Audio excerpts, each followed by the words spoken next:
Hi, my name is Lillian DeBaptiste, and I am a friend of the Chester County Sheriff's Department. I'm here today to share with you one of my favorite books. The name of the book is called A Splash of Red, and it's about the life and the art of Horace Pippin. It's written by Bryant, and it's illustrated by Melissa Sweet. And it has such wonderful photos here in this book. And I was fortunate enough to have Bryant sign the book, so I feel very privileged to read you A Splash of Red. So, on February 22nd, 1988, the town of Westchester, Pennsylvania celebrated a holiday. That day is the same day that Daniel and Christine Pippin celebrated the birth of their son Horace. Horace grew fast, so fast that his mother could barely keep up with the mending. He'll be a giant someday, the neighbors would say. Grandma Pippin smiled at Horace's long legs and big hands. She figured the neighbors were right. Grandma's hands were big too, rough and scarred from her slave days in Virginia. But they were just fine for giving Horace hugs. The biggest part of you, she told him, is inside, where no one can see. When Horace was 3 years old, the Pippins moved to Goshen, New York. As the family grew larger, everyone helped out. Horace put his big hands to work. He fetched flour for his mother. He sorted laundry with his sisters. He played with his baby brother. He helped the horse while the driver delivered milk. At night, he piled wood for the stove and arranged dominoes so his grandmother could play. And then he would find a scrap of paper and a piece of charcoal, and he drew pictures of what he'd seen that day. Horace loved to draw. He loved the feel of the charcoal as it slid across the floor. He loved looking at something in the room and making it come alive again in front of him. He loved thinking about a friend or a pet and then drawing them from the picture in his mind. He was a great artist, wasn't he, guys? At school, he sat quietly at his desk, but his big hands were always busy. "Make a picture for us, Horace," his classmates said, and Horace did. His pictures made people happy, except when he made some next to his spelling list. That made the teacher mad. Can you see those pictures? But Horace couldn't stop drawing. One day, Horace saw a funny face in a magazine. "Draw me and win a prize," it said underneath, and Horace drew the face and sent it off. A few weeks later, a package arrived. Inside, Horace found colored pencils, a pair of brushes, and a box of paints. "Congratulations," said the note. Horace had won his first real art supplies. "Paint a picture for us, Horace," his sisters cried, and Horace did. He painted everyday scenes in natural colors, and then he added a splash of red. Horace was in the 8th grade when his father left for good. The family needed money, so Horace quit school and went to work.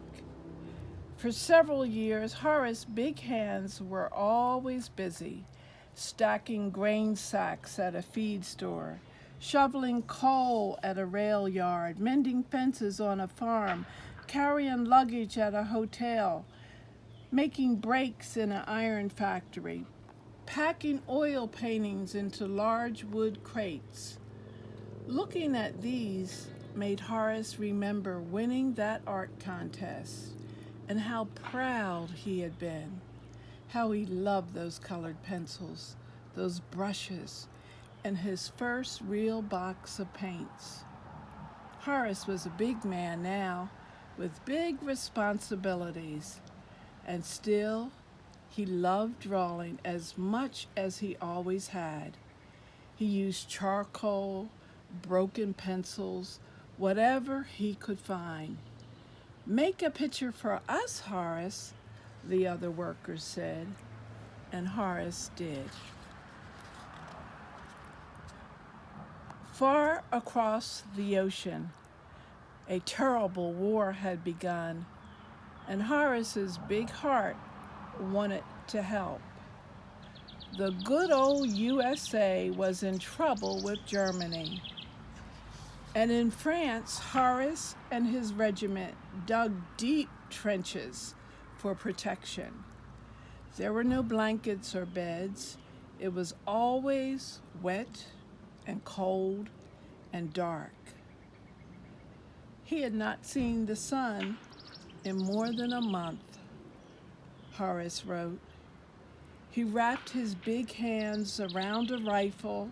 Planes droned overhead, shells exploded, gunfire rattled through the night. If the fire stopped and the fighting stopped for a while, Horace put down his gun and picked up a pencil. "Make a picture for us, Horace," his soldier friends pleaded, and Horace did. He filled his notebooks one by one. The war brought out all of the art in me. And one day he climbed to the top of the trench. A shot rang out.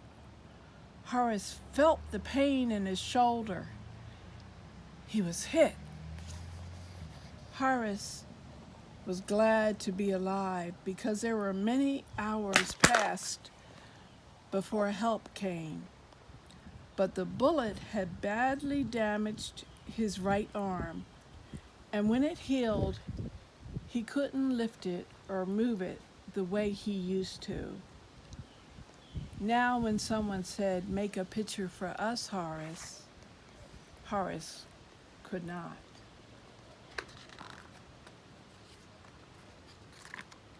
After the war, Horace came back to the United States, and he met Jenny Wade. Jenny was a hard worker. She loved to cook. Horace was a hard worker too, and he loved to eat. It was a good match. They married and they settled down in Westchester.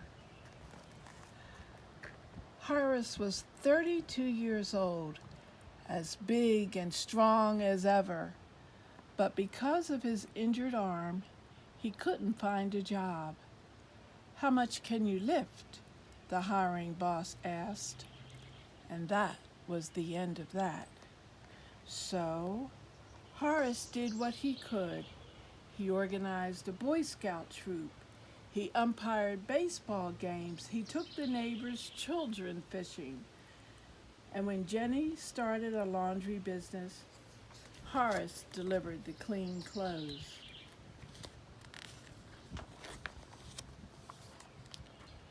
As he walked along the streets of Westchester, his fingers itched to draw all the colors and textures he saw. Lazy white curtains billowing in the windows, a splash of red geraniums blooming on a step, a yellow car spinning down an alley, deep green vines spiraling up a wall. At night, his old home in Goshen, his grandmother's slave days, and the Bible stories she told made pictures in his mind. He longed to draw them, but how? His right arm was weak and painful to lift. But the iron poker stood by the fire, straight and tall as a soldier. Could, could he, could he? With his left hand, he grasped his right wrist, and he thrust the poker into the flames until it glowed red hot. And using his good arm to move the hurt one, he scorched lines into wood. "Make a picture for us, Horace," the neighbor said. And Horace did. With practice, his arm grew stronger, his hand steadier. "Maybe now," he told Jenny, "I can try painting." There was no money for art supplies, so Horace used an old brush and leftover house paints he found in the alleys. For a canvas, he used a clean piece of cloth. And every day and late into the night, Horace worked on his painting. He used gray, black, and white, the somber colors of war.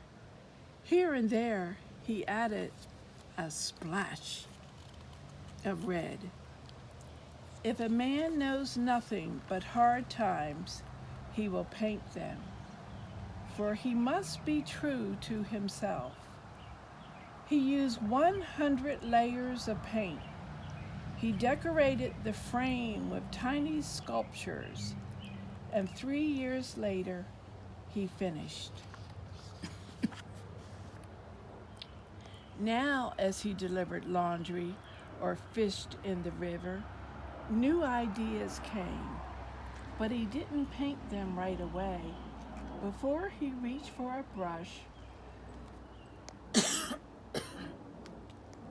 Horace planned each new scene in his head.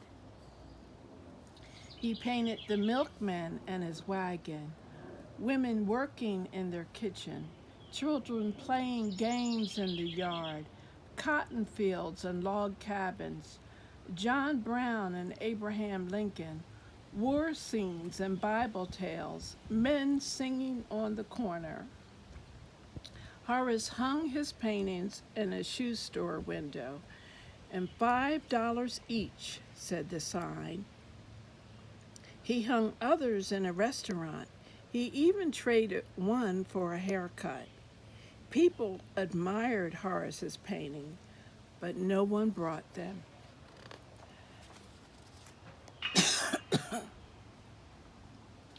Then the president of a local artist club saw Horace's pictures. He told his friend, the famous painter N.C. Wyeth, to come over and see them. "Do you have more?" the men asked. Horace showed them his work. He held his breath as they looked and talked. And finally they said, "You should have your own art show, a one-man exhibition right here in Westchester." Horace could hardly believe it.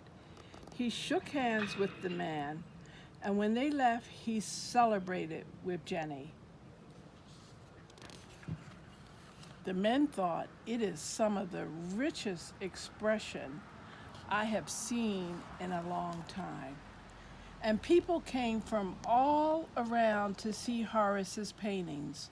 Magazines wrote articles, reporters took photos, an art dealer told Horace he would help him sell his work. And more than 40 years had passed since Horace won his first box of paints, and now, at last, everyone knew that he was an artist. Horace Pippin became famous. His paintings hung in big city galleries. Museums displayed them. Collectors admired them. Movie stars bought them. And once again, Horace's big hands were always busy. And if you stood outside his house late at night, you might see him leaning towards his easel, his left hand holding up his right, painting the pictures in his mind.